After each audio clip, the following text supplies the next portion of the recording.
Ukrayna prezidenti Volodimir Zelenski Azərbaycanda işgüzar səfərdədir. Medialoq Azərtacə istinadən xəbər verir ki, aprelin 25-də Qəbələdə Azərbaycan Respublikasının prezidenti İlham Əliyevin Ukrayna prezidenti Volodimir Zelenski ilə təkbətək və geniş tərkibdə görüşü olub. Söhbət zamanı dövlət başçısı Volodimir Zelenski ilə əvvəlki görüşləri məmnunluqla xatırlayıb.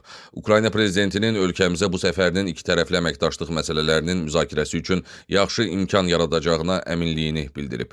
Əməkdaşlığın bir çox istiqamətdə, o cümlədən enerji sahəsində genişləndirilməsinə dair fikir mübadiləsi aparılıb. Kənd təsərrüfatı ilə bağlı əməkdaşlıq məsələləri müzakirə olunub.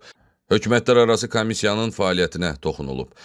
Ölkəmizin Ukraynaya humanitar dəstəyini eyni zamanda Azərbaycan dövləti tərəfindən Ukraynalı uşaqlara olan diqqət və qayğını yüksək qiymətləndirən qonaq bütün bunlara görə Prezident İlham Əliyevə minnətdarlığını bildirib. Tezliklə bir qrup Ukraynalı tələbənin reabilitasiya məqsədi ilə həmçinin Azərbaycanın mədəniyyəti və incəsənəti ilə tanış olması üçün ölkəmizə səfərinin nəzərdə tutulduğu vurğulanıb.